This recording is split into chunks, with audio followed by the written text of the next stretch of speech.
The Galactic Concordat had stood for 3,000 years. 12 species, hundreds of worlds, one unified code of conduct. Commander Vrisk of the Centaurian Diplomatic Corps drummed her 6 fingers against the polished obsidian table as she regarded the holographic projection hovering above it. "Another human violation?"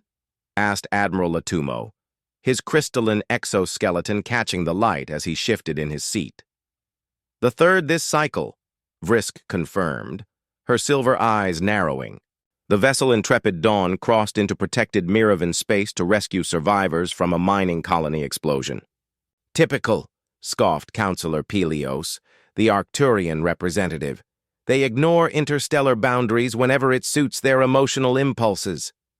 The council chamber fell silent as the hologram shifted to display footage of the human vessel, sleek and dark against the backdrop of space, emblazoned with the United Earth Fleet insignia, dispatching shuttles toward a devastated asteroid belt.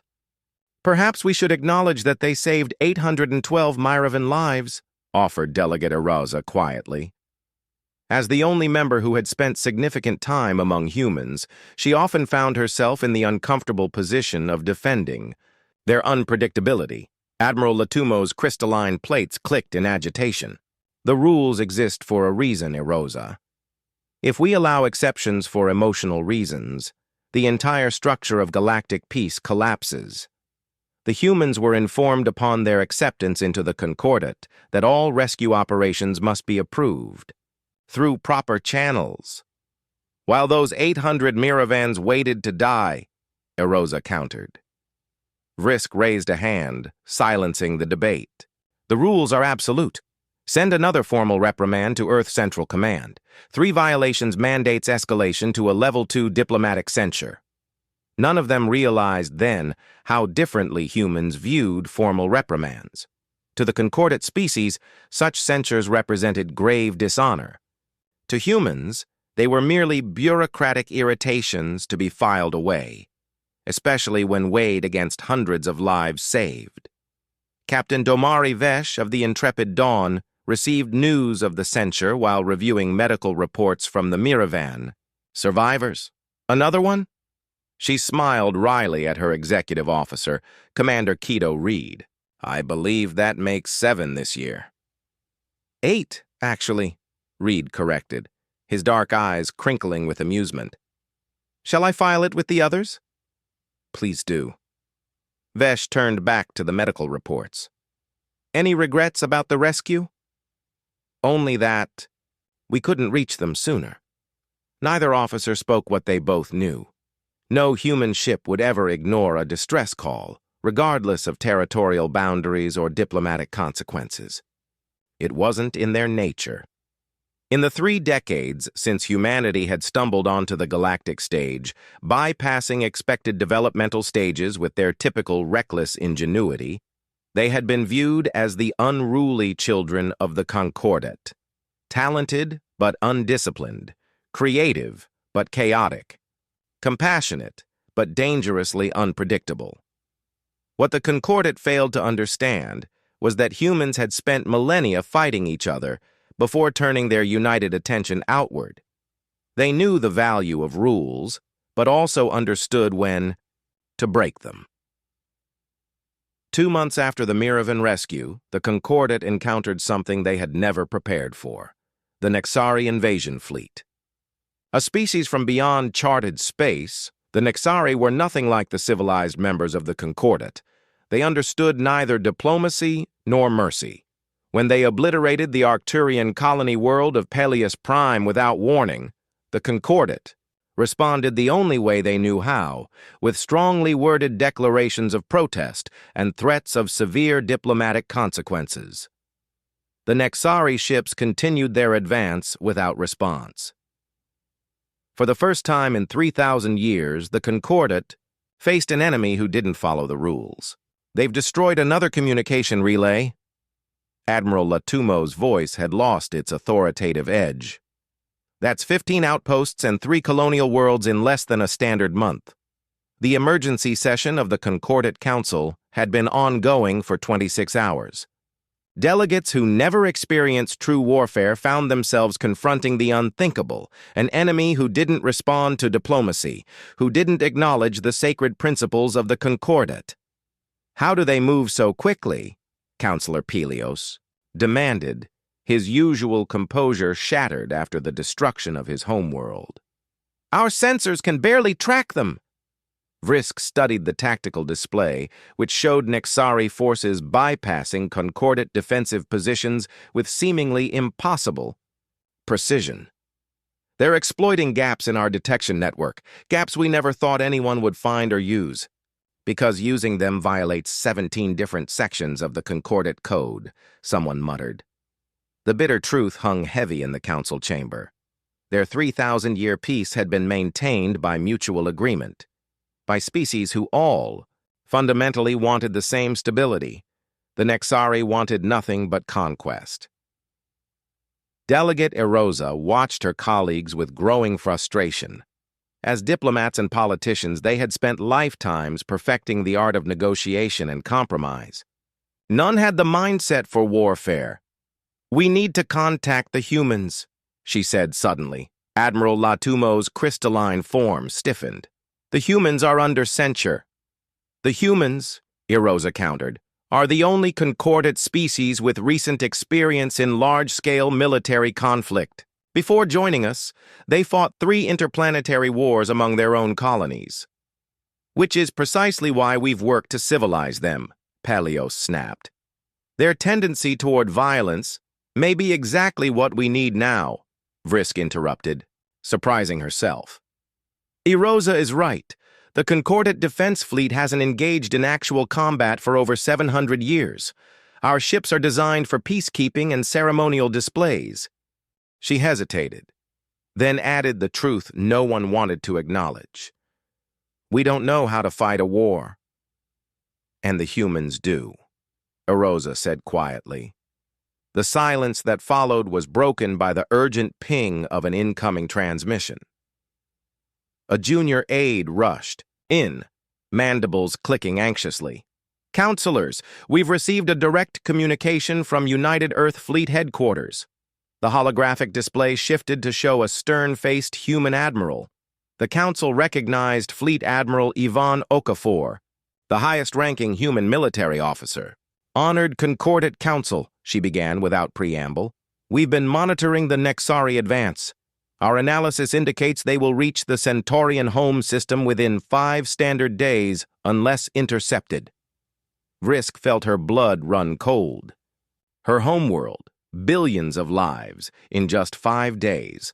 Admiral Okafor continued, "The Earth Security Council has unanimously voted to deploy our 7th Fleet to Centaurian space, pending your authorization." "Deploy?" Admiral Latumo's voice cracked. "But the censure!" Admiral Okafor's expression remained impassive. "With respect, Admiral, we can discuss diplomatic formalities after we've addressed the extinction-level threat approaching your homeworld." The council chamber erupted into confused debate. In 3,000 years, no species had ever simply announced their intention to send warships into another's territory, even in defense. There were protocols, permissions, dozens of diplomatic steps. While they argued, Vrisk studied the human admiral's face. There was something there she recognized from her studies of human history. Determination. The humans had already decided to act. This call was a courtesy, not a request. "We accept your assistance," Vrisk said, silencing the chamber. As first speaker, she had the authority to make emergency decisions. "Send whatever forces you deem necessary."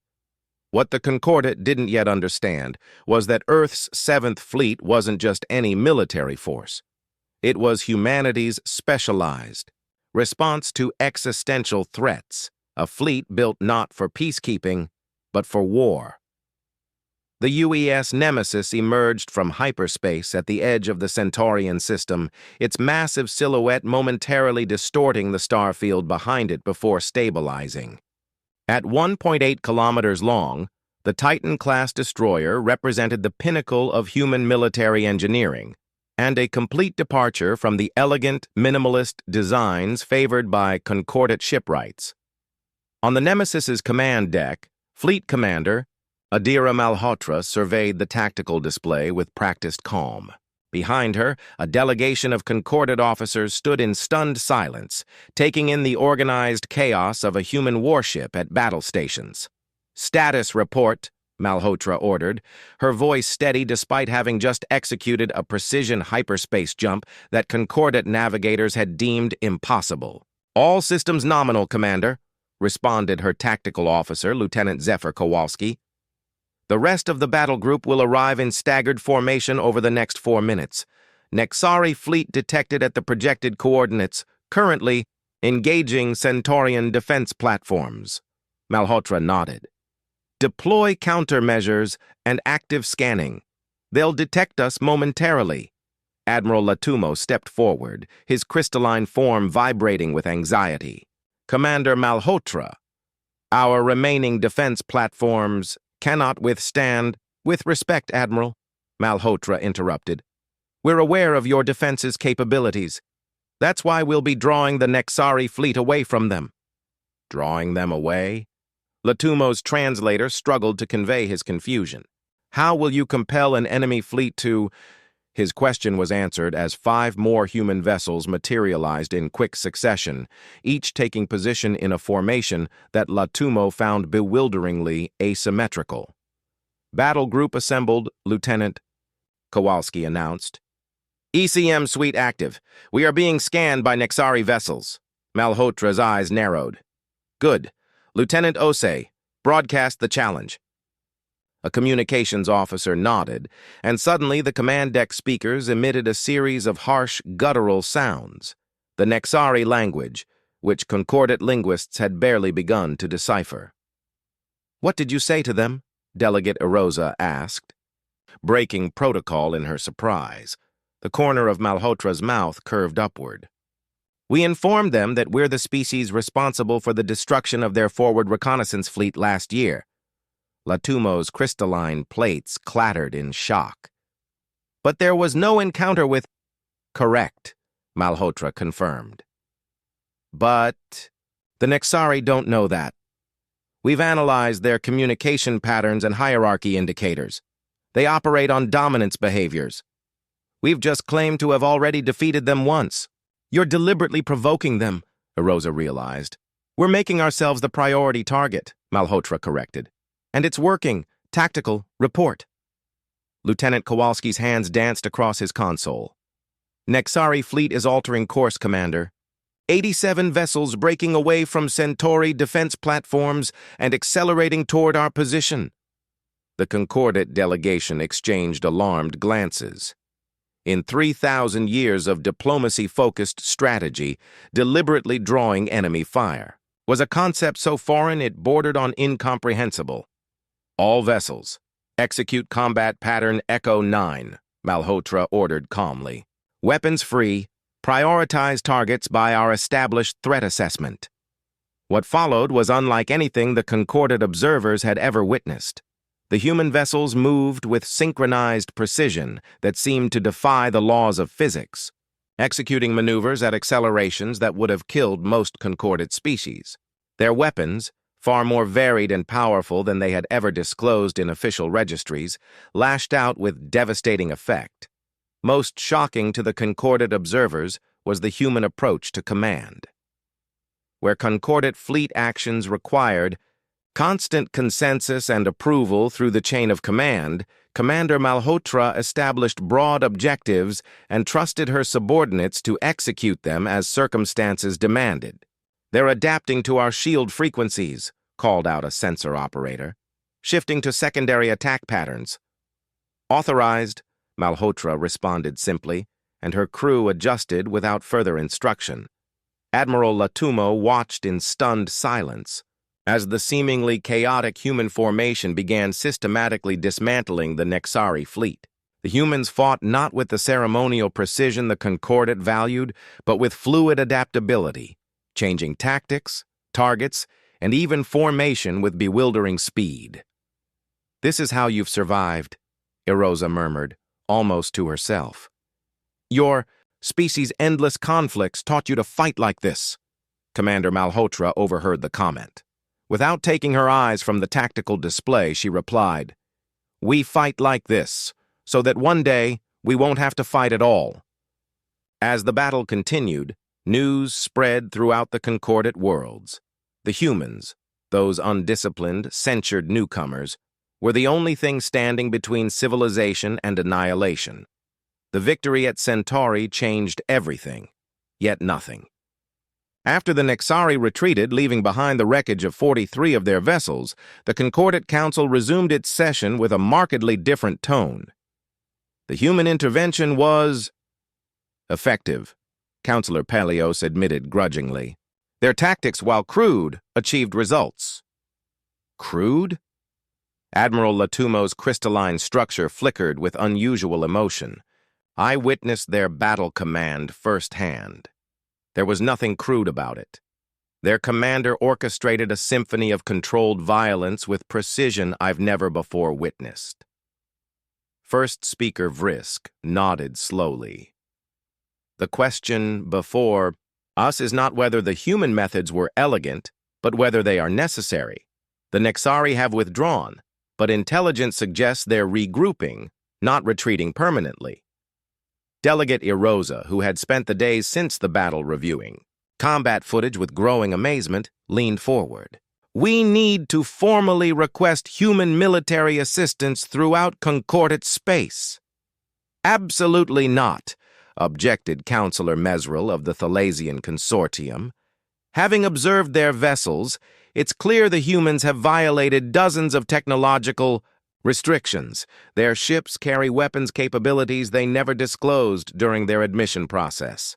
And thank the ancient stars they did, Latumo countered. Those violations saved my homeworld. The debate might have continued indefinitely had an aide not interrupted with urgent news. Nexari forces had been detected approaching 3 different Concordat systems simultaneously. Meanwhile, aboard the UES Nemesis, Commander Malhotra was engaged in a tense conversation with Fleet Admiral Okafor via quantum entanglement communicator. They're still debating whether to request our continued assistance, Malhotra reported, fatigue evident in her voice. We've confirmed Nexari fleet movements toward Thalasian, Miravan, and Palladian systems, but without formal authorization. Admiral Okafor's holographic image showed her pinching the bridge of her nose, a gesture of frustration Malhotra knew well. The Security Council is growing impatient with concordate procedures.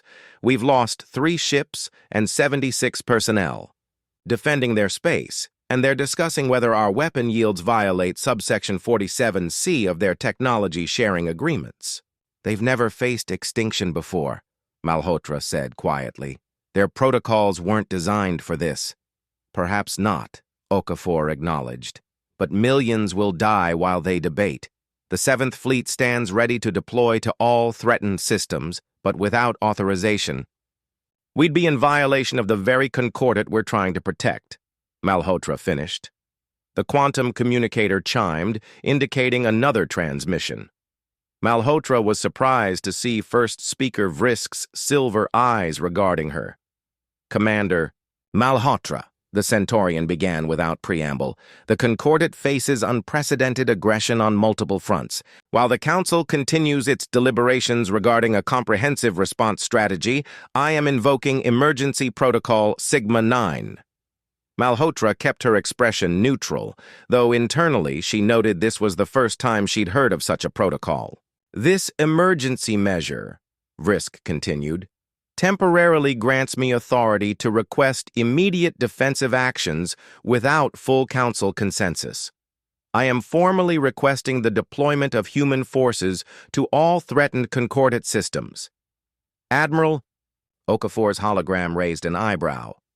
First Speaker, our intelligence suggests this Protocol Sigma 9 does not actually exist in concordate law. A flicker of what might have been amusement crossed Vrisk's alien features.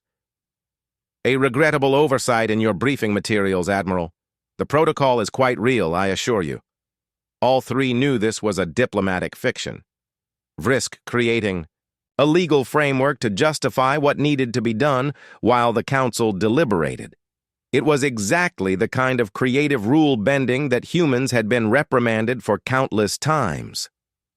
"Understood, First Speaker," Malhotra responded formally. "The Seventh Fleet acknowledges your request under Protocol Sigma 9 and will deploy immediately." After the transmission ended, Admiral Okafor's hologram regarded Malhotra with a mixture of concern and pride. "It seems the Concordat is learning to bend its own rules."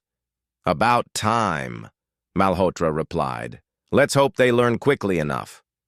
Within hours, human destroyers appeared in 7 Concordat systems, not just those under immediate threat, but strategic positions from which rapid response could be mounted.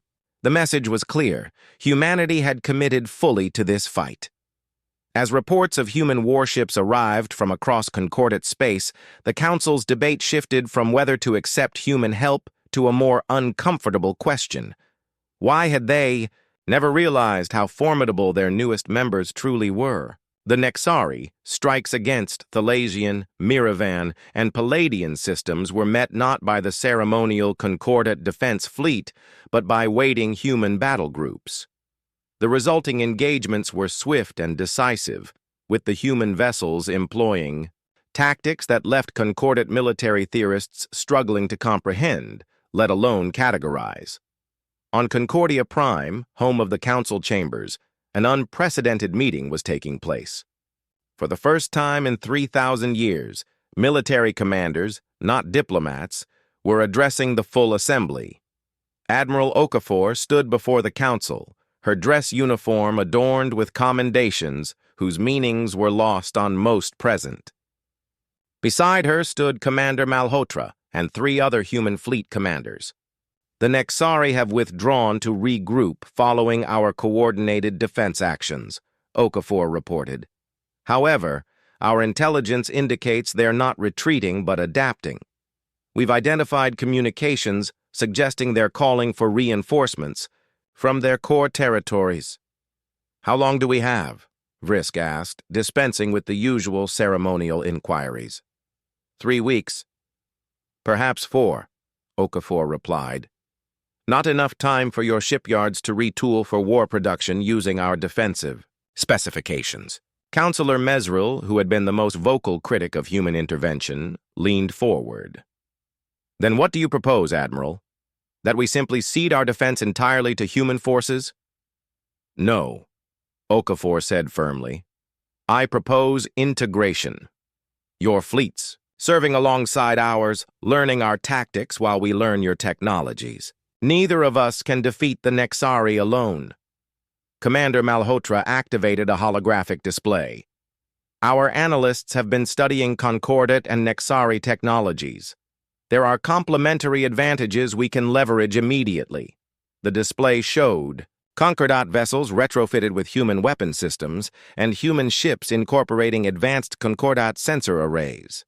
"Your shield harmonics are superior to ours," Malhotra explained, "but our targeting systems and weapons yields exceed your current capabilities. Together, we create something neither of us could achieve independently." The council chamber erupted into chaotic discussion. What the humans proposed was unprecedented. Not just military cooperation, but technological integration that violated countless Concordat regulations about maintaining species independence. Admiral Latumo rose slowly. The chamber quieted. "I have witnessed the humans in battle," he began. "What I observed was not recklessness, as many of us have long assumed. What I saw was adaptation, creativity under pressure, decision-making that prioritized results over procedure." He paused. "These are qualities our civilization has bred out of itself over 3 millennia of peace." He turned to face the human delegation directly. "We have judged you harshly for breaking our rules. Perhaps we never understood why you broke them." Okafor nodded slightly. "Rules exist to serve life, Counselor, not the other way around." In the days that followed, something remarkable happened across Concordat space. Shipyards that had produced the same ceremonial vessels for centuries began retrofitting them to human combat specifications. Concordat officers who had spent careers perfecting diplomatic protocols found themselves in accelerated training with human military advisors. Most significantly, the populace of the Concordat worlds, who had long viewed humans with a mixture of condescension and alarm, began to see them differently. News networks carried footage of human ships placing themselves between Nexari weapons and civilian habitats. Stories spread of human rescue teams extracting Concordat citizens from battle zones with the same disregard for danger they'd once been censured for. Aboard the Nemesis, now serving as the coordination center for integrated fleet operations, Commander Malhotra found herself working alongside Delegate Erosa, who had been appointed as the Council's liaison. "Your crew never sleeps," Erosa observed, watching the constant activity of the command deck. "Rotating shifts," Malhotra explained. "An ancient naval tradition." "No, that's not what I meant," Erosa clarified. "They never stop improving, adapting. Every engagement with the Nexari, your people analyze, learn, adjust. It's not how we approach problems." Malhotra smiled slightly. "It's how we survived. Our own history. We had to learn from every mistake because the stakes were always our own extinction." "We thought your species reckless," Erosa admitted. "Now I wonder if we've been the reckless ones, complacent in our certainty that rules alone could protect us." Before Malhotra could respond, the tactical alert sounded. Lieutenant Kowalski's voice carried across the command deck. "Multiple hyperspace signatures detected. Pattern matches Nexari configuration, but scale is unprecedented." The main display activated, showing what appeared to be hundreds of Nexari vessels emerging from hyperspace, far sooner than intelligence had predicted, and in numbers that dwarfed previous encounters. "They've committed their main fleet," Malhotra said quietly. "This is their full invasion force." As alert spread across Concordat space, the fragile integration of human and Concordat forces faced its ultimate test. The final battle for galactic civilization had begun, and the rules of engagement had changed forever. The Nexari main fleet struck with overwhelming force, targeting not military installations, but population centers across 6 Concordat systems simultaneously. Their strategy was clear: break the Concordat's will through civilian casualties while their military forces were still adapting to human combat doctrine. They had not anticipated Commander Rivo Akari, the UES Harbinger, sister ship to Malhotra's. Nemesis dropped out of hyperspace directly in the path of the Nexari flagship group approaching the Miravan homeworld. As the lone destroyer against 17 enemy capital ships, conventional doctrine would demand a fighting retreat while calling for reinforcements. Commander Akari, however, had never been conventional. "All hands, combat stations," his calm voice carried through the Harbinger's decks. "Execute Operation Firebreak." Lieutenant Jara Imani, his tactical officer, hesitated for just a moment. "Sir, Firebreak hasn't been field-tested. Simulations indicate a 47% chance of catastrophic drive failure," noted Lieutenant. Akari's dark eyes remained fixed on the tactical display.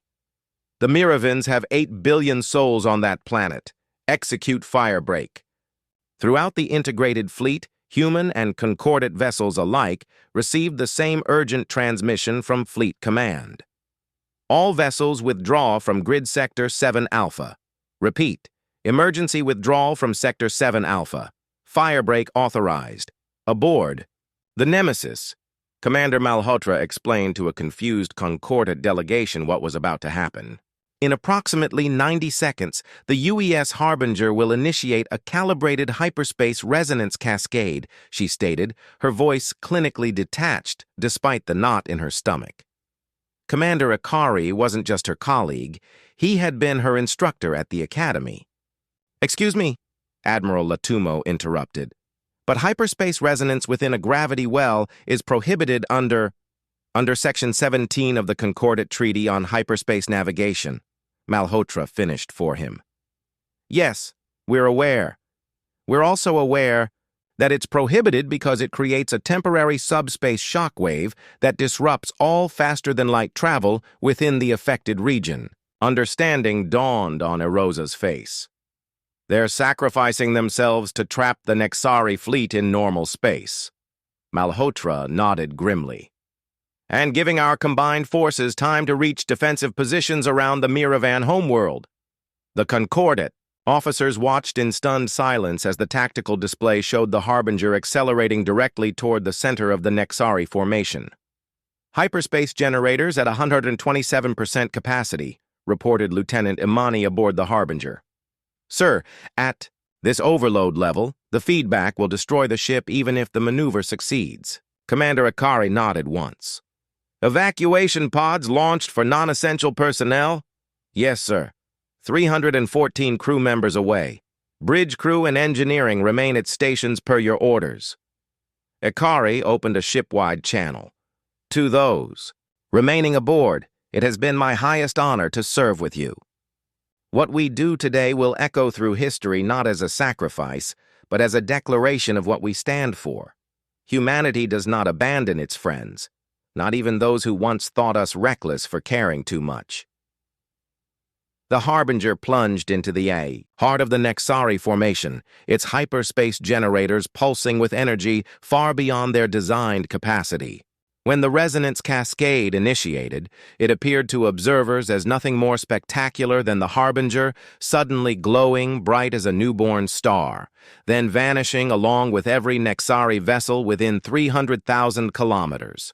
Where a massive invasion fleet had been, only empty space remained. No debris, no radiation signature, simply gone, trapped in a bubble of subspace that would eventually collapse, returning its contents to normal space as molecular particles. The remaining Nexari forces across Concordat space found themselves suddenly engaged by a unified front of human and Concordat vessels fighting with unprecedented coordination. Human tactical adaptability paired with Concordat technological precision created a defensive force that the fragmented Nexari could not overcome. 3 days later, the Nexari transmitted their unconditional withdrawal from Concordat space. The war had ended not with the expected years of brutal attrition, but with a single act of self-sacrifice that demonstrated the quality the Concordat had most misunderstood about humanity, their willingness to die not just for their own, but for others. In the Great Hall of Concordia Prime, a ceremony unlike any in the Concordat's 3,000-year history took place. The full council stood in attendance as First Speaker Vrisk addressed the assembled representatives of all 12 species, now with humans given equal prominence. For 3 millennia, Vrisk began, we have defined civilization by adherence to rules.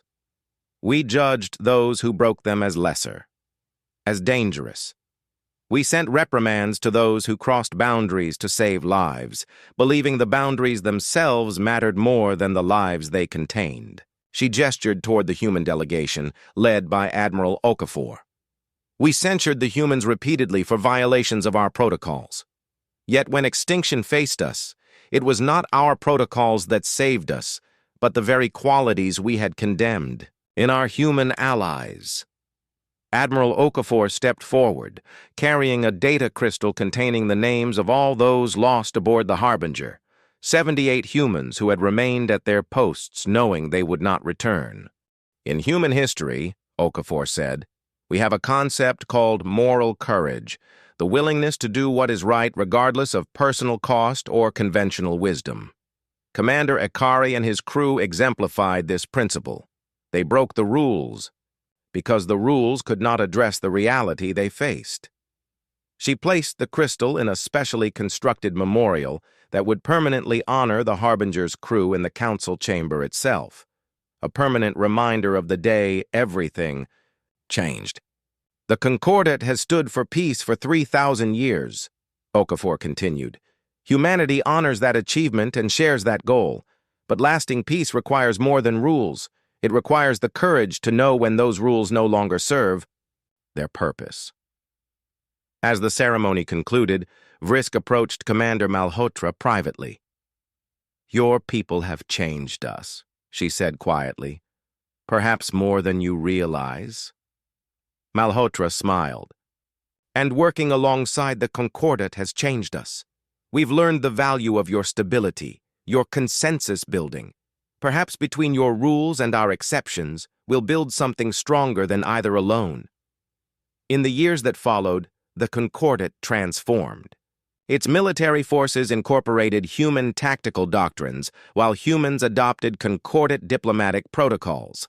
Joint scientific ventures flourished as artificial barriers to technology sharing dissolved.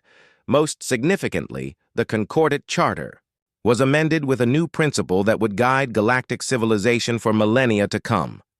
Rules exist to serve life. When they fail to do so, courage demands they be reconsidered. The humans, once seen as the unruly children of the galactic community, became its most steadfast defenders, not despite their willingness to break the rules, but because of the wisdom that told them when those rules needed breaking. And across Concordat space, a new saying emerged whenever bureaucracy threatened to overcome common sense. Remember the Harbinger.